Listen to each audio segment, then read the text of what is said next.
He was the highest paid surfer in the world, yet he was broke. With no money to buy a home or any financial knowledge, this is how Kelly Slater went from broke to millions. We didn't have much money. I wouldn't necessarily classify us as poor, but no, we didn't have any money. The name Kelly Slater and acronym GOAT are often seen together, and there's little doubt about the American's status as the greatest surfer of all time. Imagine being the best in the world at something. Now imagine being the best 11 times over. That's Kelly for you. He's the only dude to win the World Surf League a whopping 11 times. But that's not all. He broke records by becoming the youngest world champion at 20, and then surprised everyone by winning again at 47, becoming the oldest champion. This shows not just skill, but an incredible dedication and love for the sport. Kelly was born on February 11, 1972, right in the heart of this surf culture. This is where he learned to ride the waves, turning the ocean into his personal playground. Cocoa Beach wasn't just a place to live, it was the perfect spot for a kid with a surfboard and a dream. And with a natural talent for riding waves, he quickly made a name for himself. Before he even graduated from high school, Kelly was among the world's top-paid professional surfers. This early success was a sign of the great things to come. But life wasn't all beachy for Kelly. His dad wasn't around, leaving his mom Judy to raise Kelly and his brothers Sean and Stephen on her own. Judy was a powerhouse, a woman who juggled life's challenges while teaching her boys the value of hard work, independence, and bouncing back from tough times. These lessons from Judy weren't just talk, they became Kelly's way of life, shaping him into the person and surfer he is today. Slater's deep appreciation for family values is evident in his commitment to spending quality time with his daughter Taylor and his long-term partner Kalani Miller. Kelly's older brother Sean was also a big influence. You could say he was one of Kelly's first heroes.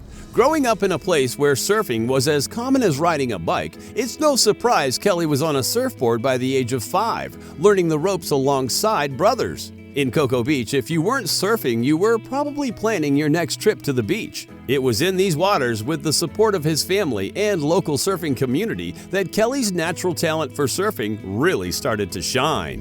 In 1990, Slater, at the young age of 18, decided to turn pro in the world of surfing. His ascent in the sport was nothing short of spectacular. By 1992, just 2 years into his professional career, he clinched his first world championship, setting a record as the youngest world champion in surfing history. The victory wasn't just a win in the water, it catapulted Kelly into the spotlight, bringing fame and its accompanying challenges, especially in terms of financial management. Despite his soaring success in competitions, the mid-90s brought a different kind of wave for Slater: financial hardship. The cost of globetrotting for various surfing events began to weigh heavily on his finances. Add to this a lack of experience in managing money. Learned to, well, number one, to start handling my own finances and know what I was having and to not overextend myself. And Kelly found himself in a precarious situation. His expenses were rapidly catching up to his earnings, a risky position for anyone, let alone a young athlete. Raised by his mother on a limited income with little financial support from his father, Kelly and his brothers didn't have much exposure to financial planning or literacy. I think my mom raised the 3 of us boys on $2,000 a month. This background, while rich in other life lessons, didn't equip him with the knowledge necessary to handle the sudden influx of cash that came with his professional success. By the age of 21, despite having earned over $1 million from his surfing career, Slater faced a startling revelation: he was broke. This situation came to light when he tried to buy a house with his then fiancée. I guess I was like 21. 22, yeah, I tried to go buy a house with my then fiance and found out I was broke. Only to discover that his financial situation was looking less than pretty. Slater has shared how initially his mother managed all his finances. And I didn't handle my finances at all.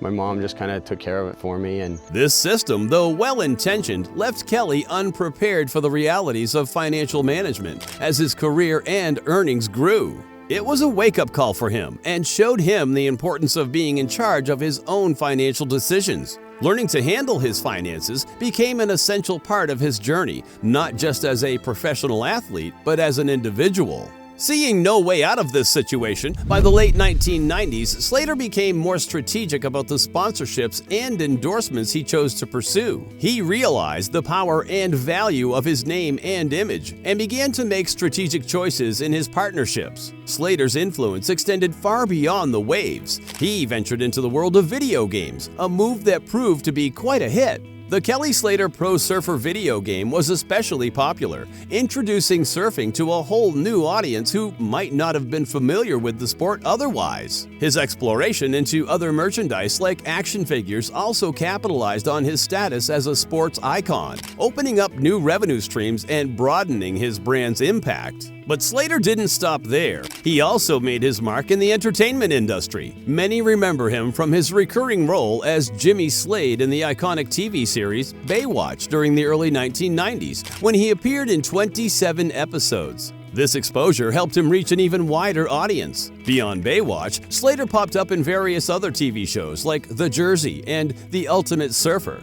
as well as in films like Surfer the Movie, Endless Summer 2, and Step Into Liquid, among others. His appearances in these shows and films showcased his versatility and further cemented his status not just as a surfing legend, but as a well-recognized public figure. Slater has shared his journey and insights in 2 published works. His first book, Pipe Dreams: A Surfer's Journey, came out in 2003, followed by Kelly Slater for the Love in 2008. These books offer a glimpse into his life and thoughts both in and out of the water. Slater's business acumen is also evident in his involvement with various brands.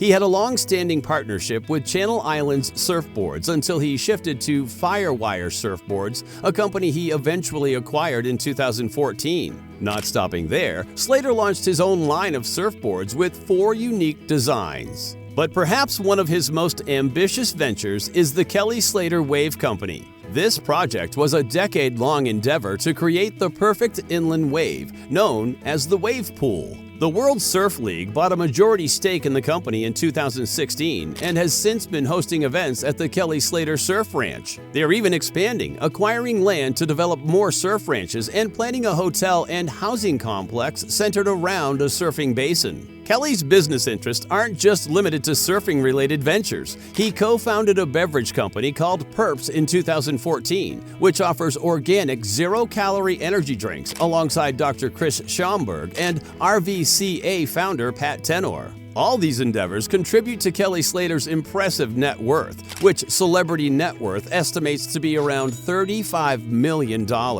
On the personal front, Slater has been in a long-term relationship with Kalani Miller for over 15 years. The couple is not married yet, but plans to tie the knot in the future. Kelly has a daughter, Taylor, from a previous relationship born in 1996. While he maintains roots in Cocoa Beach, Florida, Slater also has homes in Hawaii and Los Angeles, reflecting his global lifestyle and connections. As the tides of Kelly Slater's life shifted, so did his commitment to securing a stable future and giving back to the sport that defined him. Amidst financial challenges, he became a staunch advocate for financial literacy within the surfing community, establishing mentorship programs that guided young surfers on financial management, prudent investments, and navigating the unpredictable journey of a professional surfing career. One of his most notable sponsorships was with Quicksilver, a major surfwear company that backed him from 1990 to 2014. But Slater recognized the pressing need for environmental responsibility and had bigger plans. Actively engaging in beach cleanups and marine conservation, he wielded his influence to spotlight the impact of pollution on our oceans. He wanted to create a surfwear brand that reflected his values of clean living and responsibility, inspired by his global travels. Thus, Outer Known was born, a sustainable and eco-friendly apparel company, launched in collaboration with the luxury goods company Kering. Apart from launching his own sustainable brand, Slater is also ambassador for many ocean conservation organizations, including the Surfrider Foundation, Sea Shepherd Conservation Society, and the Surf Conservation Alliance. In tandem with his philanthropic efforts, Slater continued to shape the future of surfing. Investing in youth development programs, he created pathways for aspiring surfers to access training facilities and coaching, aiming to diversify the sport and make it more accessible across different backgrounds. Beyond the waves and business ventures, Slater's impact extended to media production. Venturing into surf documentaries, he collaborated with filmmakers and fellow surfers to capture the beauty and challenges of the sport. His productions transcended mere action, revealing the essence of surfing as a lifestyle and cultural phenomenon. Lastly, Kelly Slater's advocacy for mental health awareness is a notable aspect of his public persona. In interviews and social media posts, he openly discusses the importance of mental well-being, acknowledging the unique pressures and challenges that athletes face. This advocacy contributes to the ongoing conversation about mental health in sports and underscores Slater's role as not just a surfing icon, but also a compassionate advocate for holistic athlete well-being. Trying to stay ahead of the curve, Kelly Slater has embraced the digital age, using social media to connect with fans, share daily insights, and promote the values of perseverance and passion. The Kelly Slater brand has become synonymous not only with surfing excellence, but also with a holistic approach to life, inspiring countless individuals to pursue their dreams with dedication and resilience. In the ever-evolving landscape of professional sports, Slater's role as a mentor and coach has become increasingly prominent. His insights and experience are sought after by emerging athletes, and he actively participates in training programs to pass on techniques and wisdom he has accumulated over his illustrious career. This mentorship role reinforces Slater's commitment to ensuring sustainability and growth of surfing as a sport. Kelly Slater's journey serves as a blueprint for aspiring athletes and entrepreneurs. His turnaround is a testament to his willingness to learn and adapt. Beyond the championships and accolades, his story shows the importance of financial literacy. As the